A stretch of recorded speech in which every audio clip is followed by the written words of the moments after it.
Alrighty, hello everyone and welcome to Truck Simming, or to be more precise, to Euro Truck Simulator 2. I saw a lot of flight simmers on YouTube and elsewhere also do truck simming and decided I want to check out what all the fuss is about. And oh boy, did it pull me in. But what makes truck simming so appealing to me, and could it be something for you? Now, since I bought Euro Truck Simulator 2 roughly 2 weeks ago, I put about 110 hours in. I just enjoyed that relaxed cruising, watching the scenery change. I can do that for hours. Because it is gorgeous.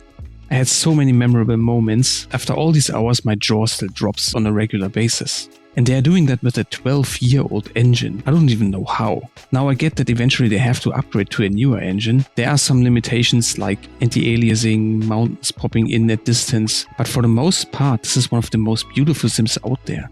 As for graphical improvements, you can get a couple of free mods which improves the sim even more graphically. I think you can get away with using the fail environment, trees improved, and of course real company names, and you'll be totally fine. I personally went on to get the JBX graphics improvements. There is something they do with the lighting, the trees, the moving cloud shadows in the skyboxes that makes it just that much more realistic. However, at $90 I'm not sure I can recommend it.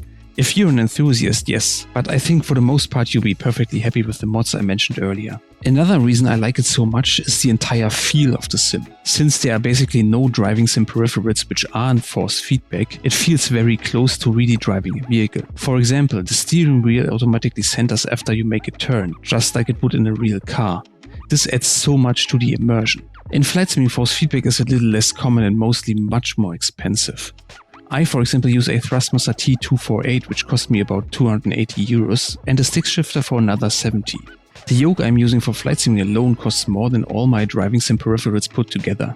I noticed something about myself regarding flight simming. Since I upgraded my peripherals, I am not interested in flying airliners anymore. I find myself more in GAs and small turboprops.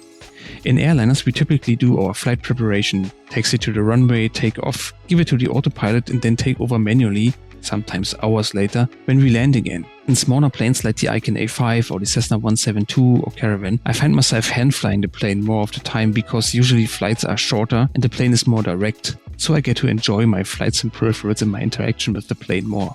So if you like me in this regard, truck simming is definitely worth checking out because you constantly interact with your truck or car. Wait, car? I thought this is a truck simulator. Yes, but there are also cars available as mods. In fact, there are mods for about everything. Literally tens of thousands of mods. Cars, map extensions, weather, graphics, economy, you name it. Economy? Yes, there's another reason this is so addictive. You see, in Truck Simulator, both Euro and American, you don't get to hop in whatever truck or car you want and then drive off. You have to earn it.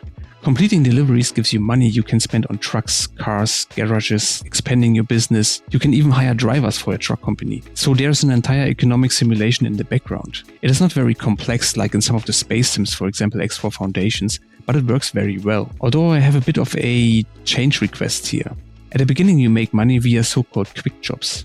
In these jobs everything is provided to you and all expenses are covered by the employer. I wish we had an option at the start where we begin with an old heap of a truck and a bit of money, just like in these space sims. However, I might have found a way to mod that in. I have to see if it works out. If it does, I would like to turn this into a series. One of the best things about, well, Euro Truck Simulator, but presumably also American Truck Simulator, is the customizability of the gameplay and the level of simulation. Don't want to shift with the clutch and the stick shifter? Use pedal shifts. Don't want to use pedal shifts? Use an automatic. Don't want to do complicated parking maneuvers? Use simple deliveries. Or just get there without parking up at all. Don't want to simulate how you get tired? Turn it off. Don't want to get fined? Turn it off. You can fully decide what level of simulation you want to have for any given aspect of the sim, down to how much you want to feel the bumpiness of the road. Absolutely fantastic. Now lastly, I want to address some differences between flight simming and truck simming and some things that they could probably learn from each other. The first thing I was extremely skeptical about is the scale of the world. While huge in size, truck sims don't recreate the world true to scale like flight sims, for obvious reasons. This is most noticeable in cities. My hometown just consists of a couple of streets and not the complex road network I'm used to. However, you cannot put true to scale cities in a not true to scale world.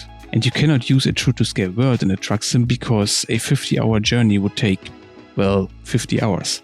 So there has to be a compromise. But I have to say the way they scaled it, the scale they use, they absolutely nailed it. Long hauls really feel like long hauls. Scenery changes often enough so it never gets boring. An incredibly well balanced scale. A thing I would like to see in flight simming as an option is the economic simulation and the career mode similar to the truck sims. Not an external application where I have to fiddle around with some Excel sheets or something like that. Really integrated, though optional. Start at the ass end of nowhere with an old Cessna Caravan which has high maintenance costs. Earn money, improve the plane or get a new one. Found your own airline, buy airliners, fly longer, more profitable routes, and so forth. Although I would personally spend most of the time somewhere in the Caribbean flying the Cessna Caravan anyway. But again, that has to be optional for flight simming. You cannot make this mandatory. In flight sims, you always have to be able to go from anywhere you want to anywhere else you want, with any plane you want, with any weather you want. Speaking of weather, this is something I want to see in truck sims similar to flight sims.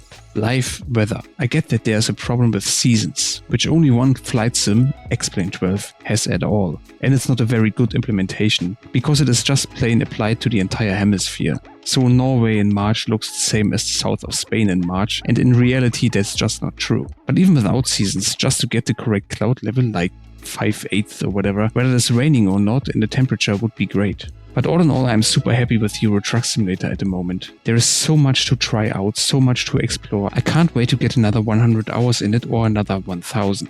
And I know there's an entire new continent waiting for me over at American Truck Simulator. So I see you soon. Until then, take care and tschüss, ne?